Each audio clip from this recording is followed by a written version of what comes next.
Сиздин оюңузча бул ата эмне үчүн мынчалык кыйналып жатат?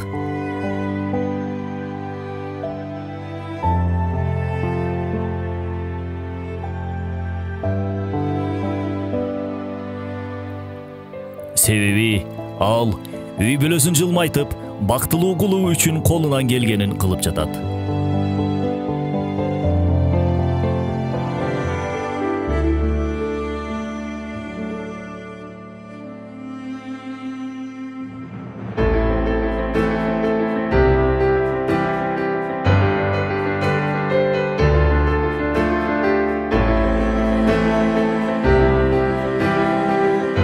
Ушул ата сыяктуу биз да элибизди жылмайтып, бактылуу кылуу максатында Олокон шаарчасынын курулушун баштадык.